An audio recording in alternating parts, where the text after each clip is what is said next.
এই নে ধর তোর মোবাইল ধর, আমার টাকা ফেরত দে। কেন তোর মোবাইল ফেরত নেবো কেন? কেন কি সমস্যা হয়েছে কদিনই? সিটার বাটপার বন্ধুর কাছে টাকা দেওয়া ভুলে গেছে, আমি বুঝলাম তুই ভালো বুঝিস তাই তোর কাছে দিলাম, তাই এই কাজ করবি।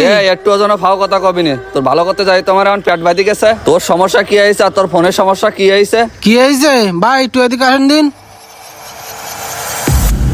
ভাই আপনি হানে এবার তুই আমার সাথে সত্যি কথা কয়া, ফোন কয় টাকা দিয়ে কিনেছিস? কেন 1,45,000 টাকা? 1,45,000 টাকা? কয় টাকা দিয়ে নিছো তুমি আমার তো ফোন? ভাই একটা আইফোন 15 প্রো ম্যাক্স দেখান দিনি অল্প টাকার ভিতরে। 15 প্রো ম্যাক্স, আচ্ছা দেখাচ্ছি ভাই। এই যে একটা নতুন মাল এসেছে, এইটা দেখেন তো পছন্দ হয় কিনা, ফ্রেশ আছে ভাই এটার দাম কেমন পড়বে না? ভাই আপনার জন্য এটা 1,05,000 পড়বে। ভাই 1,05,000 টাকা ঠিক আছে, আপনার একটু বাইরে চলেন দিন, আপনার সাথে একটু বাইরে কথা বলবো। বাইরে কথা বলবেন? আচ্ছা ঠিক আছে ভাই, তাহলে ফোনটা এদিকে দেন, ফোনটা এখানে রেখে যাই, তারপর দুই ভাই নিরিবিলি হ্যাঁ ভাই, বাইরে কথা চলেন। বলি। চলেন এই ভাই, তাহলে এদিকে একটু খেয়াল রাখেন।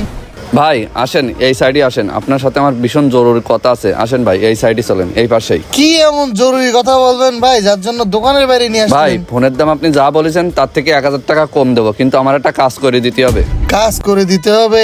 কি কাজ করতে হবে ভাই বলেন তো? ভাই আপনি ওই ফোনের মেমোটা করবেন 1,45,000 টাকা। ভাই এত বেশি করবেন? এত ওভাররেটে করে লাভ কি? ফিউচারে যদি আপনি ফোনটা কোনো কারণে ব্যাক দেন তখন তো আমরা নিতে পারবো না। বর্তমান যে রেট সেই হিসেবে তো আপনার এই মেমোটা ফেক হয়ে যাবে। বর্তমান ফোনের বাজার অনুযায়ী 15 প্রো ম্যাক্স 1 লক্ষের আশেপাশে। পরবর্তীতে সেল করতে আসলে কিন্তু ভাই আপনি আর এটা সেল করতে পারবেন না, কারণ তখন মেমোটা ফেক হিসেবে ভাই ধরা হবে। আপনারা যা বলতেছি একটু শোনেন না প্লিজ ভাই। ভাই আপনি যেটা বলতেছেন এটা একটা ইলিগাল কাজ, আমি কিভাবে ভাই করি? আপনার হাত ধরতেছি ভাই, আমার এই কাজটুকু একটু করে দেন না প্লিজ ভাই। ভাই এত রিকোয়েস্ট কেন করতেছেন? কেন বা আমার ঝামেলায় ফেলবেন? এটা আমাদের রুলসের ভিতর পড়ে না ভাই। না ভাই আপনি পারবেন ভাই, প্লিজ ভাই করে দেন না, না আলি বলো আমি ঝামেলায় পড়ে যাবো না। আচ্ছা ঠিক আছে ভাই, আপনি যেহেতু নাসর বান্দা তাহলে আর কি কাউন্টারে বলে দিচ্ছি, ওভাবে করে দেবে।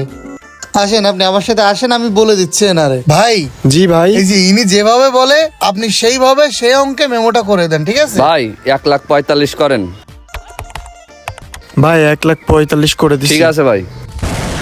না আসলে মানে বন্ধু আমি লোভ করে ফেলাইছি, তা তোর টাকা আমি ফেরত দিয়ে দিবানে। আমার টাকা ফেরত দেওয়া লাগবে না, হয় তুই ফোন ব্যাক নিবি, না হলে আমি যা দিছি সম্পূর্ণ টাকা আমার ব্যাক দিবি। এটা কি রাম ইনসাফ হলো? তুই বন্ধুই আমার সাথে এরম বেইনসাফ করবি? বেইনসাফি কাজ মানে? বেইনসাফি তো তুই করেছিস। এই ছেলেটা তোমার বিশ্বাস করেছে আর তুমি তার পরিণতি এই দিলে। আমি যদি জানতাম তুমি দালাল তাহলে জীবনে তোমার কাছে ফোন সেল করতাম না, কারণ আমার প্রতিষ্ঠানটা অলরেডি বদনাম হয়ে গেছে তোমাদের মতো কিছু দালালের জন্য। অল্প টাকায় ফোন কিনে নিয়ে যাবা, সমস্যা হলা ফোন তুমি দেখাই নিয়ে যাবা, অন্যের কাছে সমস্যা নাই বলে অধিক রেটে মেমো ধরাই দিবা। ভাই আমি তো ফোনের ব্যবসা আপনার সাথে অনেক দিন ধরেই করি, আপনার কাছ থেকেও অনেক ফোন নিছি, এরকম কাজ তো কোনোদিন করি না। আমি লোভে পড়ে গেলাম ভাই, লোভে পড়ে এই কাজটা আর করেছি আমি। কোনদিন করনি তাই না? করিস কি করনি আমি কিভাবে বলবো? জাহাঙ্গীর ভাই না হয় আমার পরিচিত বলে আজকে ধরা পড়ে গেলা। তুমি যে কত বড় বাটপার সেটা আমি এখন বুঝলাম। ভাই এসব লোকের থেকে সাবধান থাকবেন। তুমি আজকে যা করিছো না, আর কোনোদিন যেন আমার দোকানের সীমানায় যাবা না, এই কথা বলে দিলাম। আর এই ফোন আমি ব্যাক নেবো না, যা পারো করোগে। বন্ধু তুই আমার নিজের লোক হয়ে আমার সাথে এভাবে বেইমানি করতে পারলি? বন্ধু তুই কিছু মনে করিস নি, ফোনটা তুই রাখ, আর আমি তোর টাকা আস্তে আস্তে কাজ করে তোর টাকা শোধ করে দিবানে। এখন তো আমার কাছে টাকা পয়সা নেই, আমি তো দিতে পারবো না তোরে। ধর আমি এই ফোন ফেরত নেবো না, তুই কয়েনতে আমার টাকা দিবি তা সেটা তুই ভালো করে জানিস।